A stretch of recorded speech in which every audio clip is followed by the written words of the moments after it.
aleykum wa rahmatullahi wa barakatuh. Musidɓe julɓe tedduɓe, hande e nde ɗo ñalande tenen ñande 25 August 2025 haray hiɗen ardi ɗo e hoɓɓe men tedduɓe Oustaz Abdallahi Diallo, Belgium, Belgique, Bruxelles, ɓe hewti ka leydi ɗo hanki e dimanche on ñande 24 August. haray noon ko addi ɓe ko jawla da'wiya molanaɗo ɓe immani e yoga e leyɗele West Africa. ɓe fuɗɗori ke Sierra Leone, alhamdulillah ton feƴƴi e jaam. ɓe yehi kadi Ivory Coast, woɓɓe wiya Côte d'Ivoire, ton kadi feƴƴi e jaam. haray Gambia ino jeeya e leyɗele ɗe ɓe waɗi programme ko Muassasatul Huda kadi woni ko waɗi ɓe bismillah e nder ndiɗo leydi. Allah waɗi ɓe hewti e jaam, ɓe tawi en e jaam. hande oɗo tenen ko Supreme Islamic Council ɗo woni ko arɗen ko ɗo wonta maslan conférence maɓɓe maslan arano on. joni noon ɗo e conférence on wiɗen yen ar waɗen ziyara nokkure nden hawren maslan e mawɓe majlis on. haray wano ya raisul majlis on Cheikh Issa Fodé Dabo kamɓe hiɓe hoɗoyi, kono naibul awwal wa naibul thani laamu ngun fewnɗo kadi maslan no haton jine maɓɓe ɓe jooɗodi no gasa en heɓo yay liqa e maɓɓe ɓay en wonay ɗo ha alarba inchallahu taala. kono yani secrétaire daima on woni Cheikh Demba Diallo himo ɗo joni en jonnaymo mayko on o wawa en jonnude lamha yasira bimana o raɓɓinɗinayen fi oɗo majlisil islami ala ɗum woni ligue islamique on e nder Gambia. ok, Supreme Islamic Council falyatafaddal mashkura. Mashallah. Bismillahir Rahmanir Rahim wa sallallahu wa sallam ala nabina Muhammadin wa alihi wa sahbihi ajma'in. Assalamu alaikum wa rahmatullahi wa barakatuh. Aywa caggal nde yettuɗen Allah subhanahu wa ta'ala eɗen salmina kala arɗo ɗo nde jonde ɗo e majlis islamil ala ɗo dow inde yeesoɓe ɗo ɗum woni lajna tanfisia ko immari yeesojo on ɗum woni Cheikh Issa Fodé Dabo, comme no Oustaz Sali haaliri ni kanko himo hoɗoyi ɗe balɗe ɗo. kadi wonɓe ɓe ɗo ɗum woni naibul awwal wa thani hari fiila min haalani no ɓe fiyoɓe arugol ɗo ko ɗon hari ɓe kamɓe jonnirno waktuji 12 kono haaju goɗɗo yanimo andama ko on ɗon waɗi feere ɓe wawani hewtude ɗo joni e time fi ɓay koɗo ko koɗo men kadi ko yani ko julɗo ko sunniyankejo ko musidɗo kadi ko daa'i ko ɗum ɓuri wadde kon important ko daa'i kadi ko noddatɗo fi yawgol to Allah subhanahu wa ta'ala koɗo tedduɗo he majlis ɗo. majlis islamil ala ko mazalla ko place mo andandama ko julɓe Gambia ɓen fof jeyimo, yani ko waado mo andama ko julɓe Gambia few jeyimo. kala wiyo ashhadu an la ilaha illallah wa ashhadu anna muhammadan rasulullah sallallahu sallam ko kanko woni hakkude laamu ngun he julɓe ɓe Gambia ɗo. waaleykum salam wa barakatuh. aywa idan qadi wasala يمكن تقرأ هذا.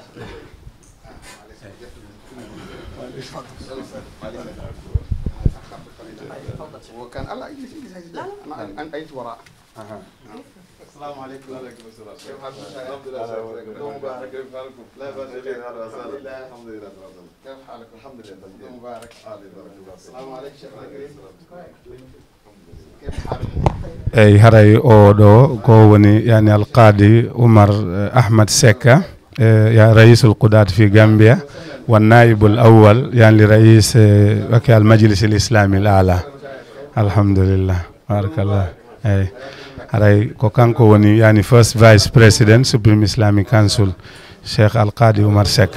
nam alhamdulillah alhamdulillah yo barakallah fi idan istani awa haray ko yewtani ɗen ko fi majlis ko honɗum woni majlis islamil ala no mi indiri ni ko waado ngo andama ko julɓe fof jeeyi Gambia ɗo kala wiyoɗo ashhadu an la ilaha illallah wa ashhadu anna muhammadan rasulullah. kanko ko majlis on woni hakkude julɓe leydi ɗo e laamu ngu ko ɗum waɗi kala ko ari ko immorta sengo laamu koko majlis ɗo idotta so julɓe gaton jiɗi goɗɗum kadi ko ɗo ɓe rewata fi ɓe ɗumana ka laamu.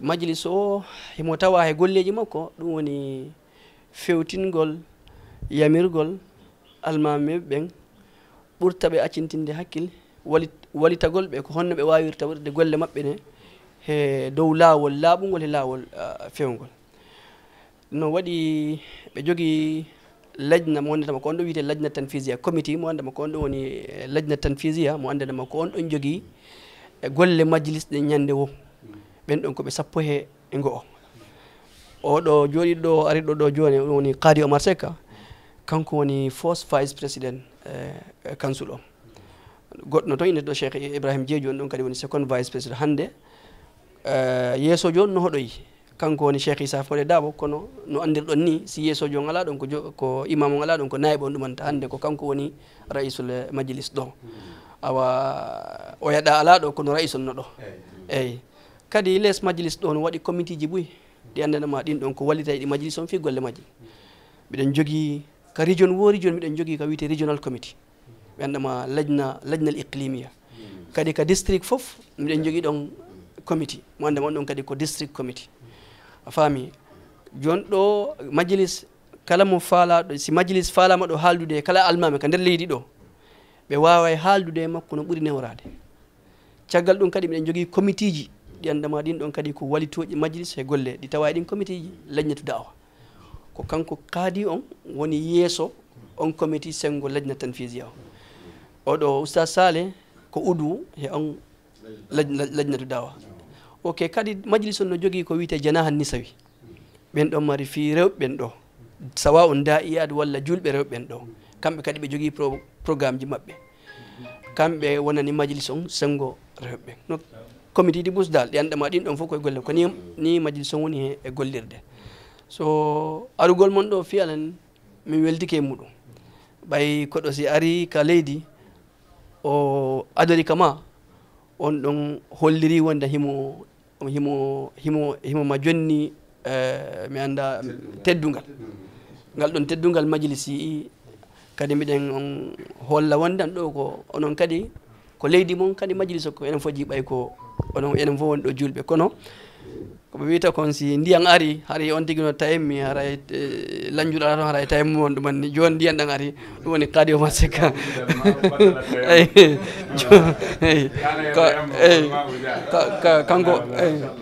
kanko woni rais on eyyi joni min jonnaymo Cheikh Moudir kanko waɗat boni jazakumullah khair barakallahu fik المهم شيخنا سيادة القاضي النائب الأول لرئيس المجلس الإسلامي الأعلى وهو رئيس القضاة الشرعيين في غامبيا وهو خريج الجامعة الإسلامية بالمدينة النبوية من كلية الشريعة فغامبيا نتمتع بالقضاء الشرعي فيما يتعلق بالميراث وكذا فجميع القضاة محاكم الشرعية في غامبيا شيخنا يعني هو رئيسهم الحمد لله الحكومة تعتني بالخريجين يؤتيهم سيارة وكذلك شرطي يعني يحرسهم في كل مكان هذا أعطى قيمة في الدولة وإذا شيخنا هذا هو شيخ يعني عبد الله جلو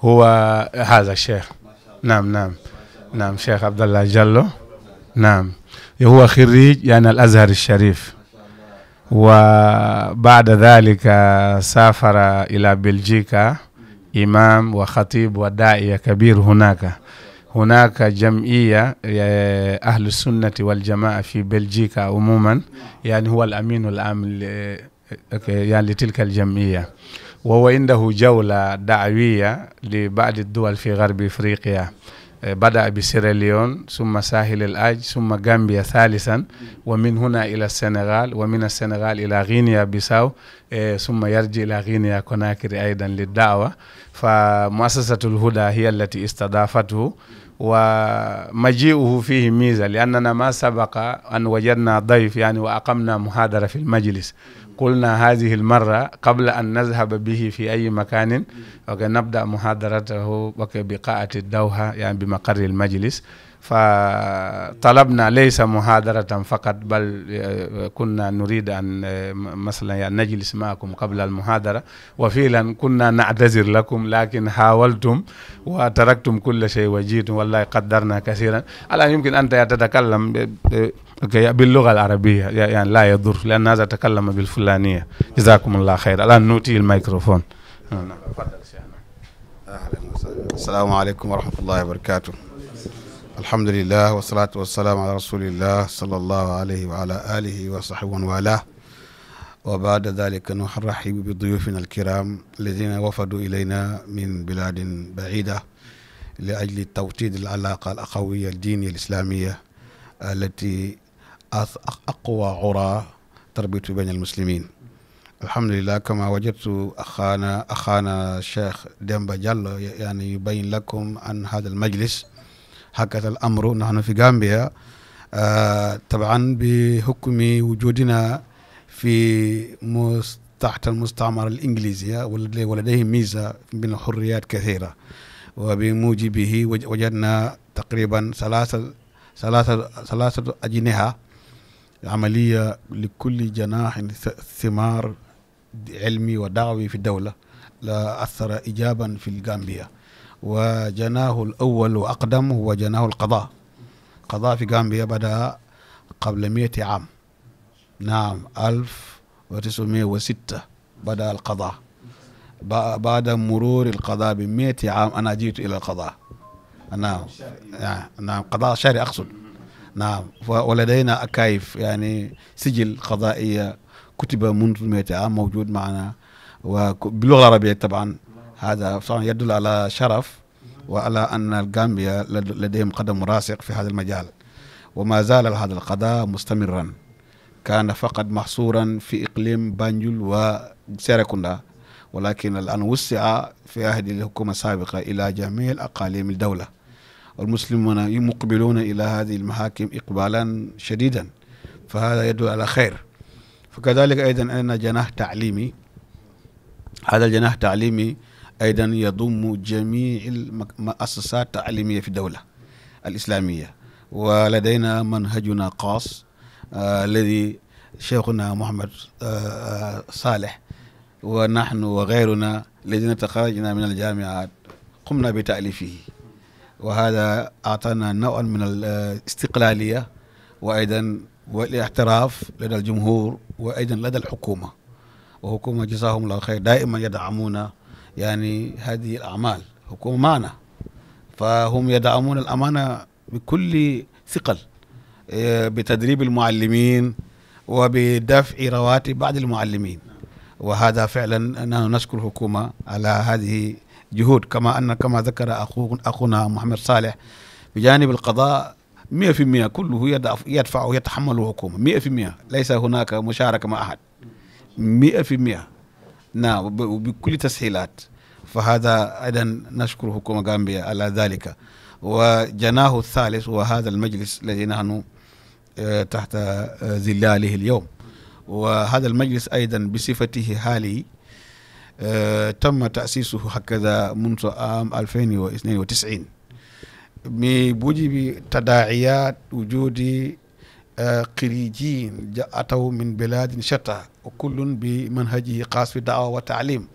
فرأى الدعاة مشايخنا الأجلاء جزاهم الله خير، بعضهم توفوا وبعضهم ما زالوا في قيد حياة، أن مثل دولة صغيرة هذه إذا وجد في اتجاهات مختلفة سيؤثر سلبا على المسلمين، ولا بد من جمع من وضع لبنة خاصة لبناء جسور التواصل بين جميع المسلمين. فبموجب الحمد لله أسس هذا المجلس منذ 92، وأنا ذاك نحن في الجامعة، وعلى أيدي أناس ما شاء الله لديهم خبرة في الدعوة والطول باع. كان من ضمن رؤساء هذا المجلس شيخنا الفاضل الذي جهوده لا يستهان أبدا، الشيخ أحمد بن درامي، الذي في عهده بني هذا المبنى ومن كانوا معه، وهو من خريج الأزهر كمان الأوائل. فنشكر الأزهر ونهنئهم على هذا الجهود، جزاكم الله خير. فبعضه شيوخ كذلك مخلصون علماء أكفاء، وإلى أن وصل دور إلينا.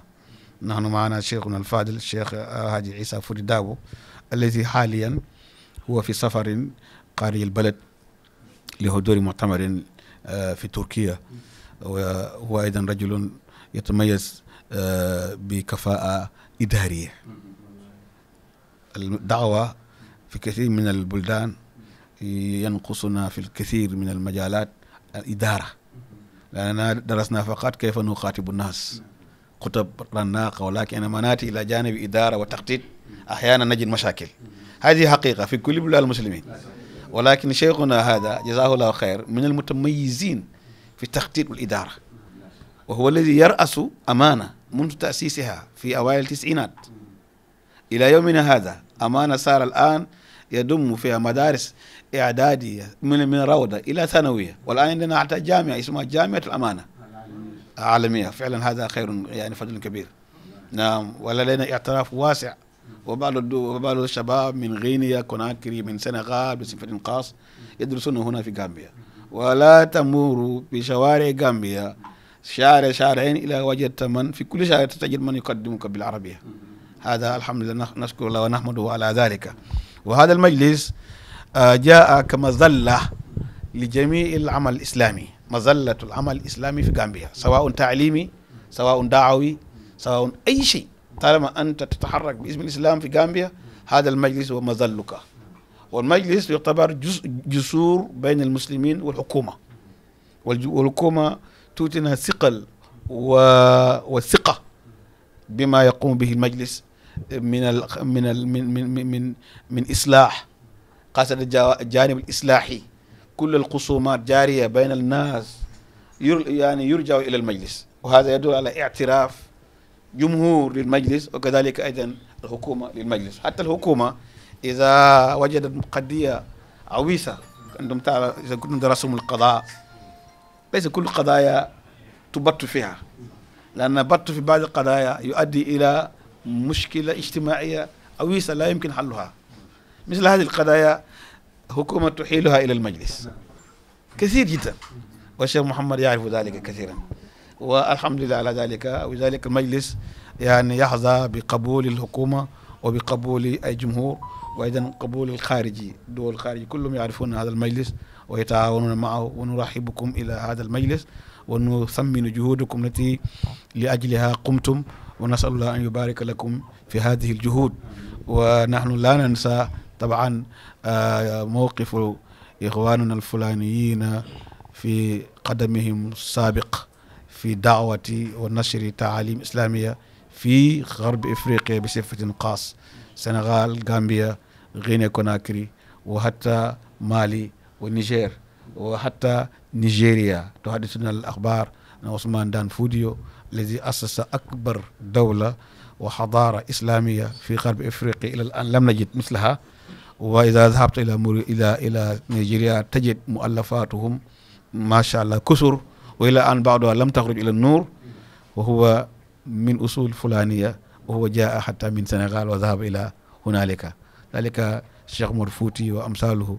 ولذلك نحن أيضا إذا رأينا إخواننا الفلانيين من جديد قاموا هذا الدور نذكرهم بدور الذي قام به أجدادكم. وإن كنا نحن سريريين أيضا بدأنا يعني ننازعكم المجال الآن، ولكن فعلا نعترف هذا الفضل للفلانيين ونذكركم به. وأخونا محمد صالح باخ من كبار الدعاة في غامبيا، ورجل صالح، وهو متعاون مع الجميع خاصة ولاة الأمور. ما سجل عنه أي مخالفة ضد أي جهة خاصة مع المجلس والأمان تجده في المجلس من أنشط مشايخ متعاونين معنا، وكذلك تجده في أمانة مثله، وكذلك في مجال الدعوة. ما تكاد تمشي إلى أي حركة دعوية إسلامية تعليمية إلا تجد له فيه قدم راسخ. ندعو الله له بالبركة والتوفيق، وهو ومن معه محمود طالب جوب كذا ومن طلابنا، ولذلك لا أنسى اسمه وجزاه الله، هو كذلك من أهل الخير. ولا أريد أن أطيل عليكم، ونكتفي بهذا القدر، والسلام عليكم ورحمة الله وبركاته. جزاكم الله خير. الآن سنهيل الميكروفون إلى الضيف ونختصر حتى نرجع، لأننا سنعود قريبا أيضا. والله نستسمي لأننا قطعناكم، وربما بعد هنا سترجعون إلى المحكمة أيضا، رأيتم. فالآن نوتي للشيخ يختصر ثم نرجع يعني حتى نستعد. جوني جوننا يهوب من بين هيورو ديراي بيدو ان مونيو دم باين ارتاي جوني. الرحمن الرحيم. الحمد لله رب العالمين، الحمد لله الذي بنعمته تتم الصالحات، الحمد لله على نعمة الإسلام وكفى بها من نعمة، ثم الصلاة والسلام على المبعوث رحمة للعالمين محمد بن عبد الله وعلى آله وأصحابه ومن تبعهم بإحسان إلى يوم لا مرد له من الله. أما بعد، أيها الحضور الكرام الأساتذة القدات، أحييكم بتحية إسلامية، تحية أهل الجنة في الجنة، قائلا لكم السلام عليكم ورحمة الله وبركاته. أخوكم في الله عبد الله جلو، المدعو بأستاذ عبد الله بريكسل، لأني حاليا أنا مقيم في بريكسل. هناك كثير من الأبادلة، للتفريق بين الأبادلة هناك عبد الله بريكسل وعبد الله ألمانيا وعبد الله إسبانيا وعبد الله غينيا وعبد الله مومبيا. فقد زادوا بريكسل إن شاء الله للتفريق بين الأبادلة. فأنا في غاية السرور إن شاء الله لالتقاء هذه الوجوه المنيرة الإخوان. طالما سمعت عن غامبيا وودت أن أزور غامبيا منذ زمان، ولكن كل شيء بقضاء الله وقدره. فأنا مسرور جدا لما نزلت هنا منذ بالأمس في المطار بنجول، ورأيت هذه الوجوه المشايخ والأساتذة استقبلوني استقبالا حارا شديدا لم أتوقع. أسأل الله سبحانه وتعالى أن يجزيهم خير الجزاء، وأن يبارك في آمالهم، وأن يبارك في جهودهم إن شاء الله. وكذلك أيضا إن شاء الله فأنا مسرور جدا جدا لالتقائي بشيخي وحبيبي، وهو بمنزلة أبي إن شاء الله، فأنا كمنزلة الابن إن شاء الله. أشكركم شكرا جزيلا لما بذلت من الجهد والوقت لاستقبالي إن شاء الله. أسأل الله سبحانه وتعالى أن يجزيكم خير الجزاء، وبكل ما قمتم به من هذه الجهد الجبارة إن شاء الله لاستراحة المسلمين، وبما قمتم به في بذل هذه الجهود إن شاء الله من ناحية الدعوة إن شاء الله والإرشاد. جزاكم الله عنا خيرا وعن الإسلام إن شاء الله. وأخيرا إن شاء الله وأنا في غاية السرور، الأخ الموجود اليمين اسمه إبراهيم جلو إن شاء الله هو المسؤول الأول بكل ما يتعلق باللغة الفلانية على مستوى أوروبا، هو معي إن شاء الله. وجزاكم الله خيرا إن شاء الله، بارك فيكم. ولا أريد أن أطيل عليكم إن شاء الله، أكتفي بهذا القدر، والسلام عليكم ورحمة الله وبركاته. الغالبون. اللهم اجعلنا من أوليائك، فإن أوليائك لا خوف عليهم ولا هم يحزنون. اللهم اجعلنا من الفائزين، اللهم اجعلنا من المتقين، اللهم اجعلنا من المحسنين، اللهم اجعلنا من أهل الجنة ولا تجعلنا من أهل النار يا أرحم الراحمين يا رب العالمين.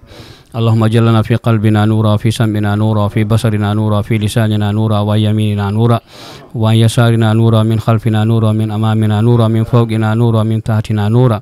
اللهم اجعلنا في كل مكان نورا يا أرحم الراحمين يا رب العالمين. ربنا أتمم لنا نورنا واغفر لنا إنك على كل شيء قدير.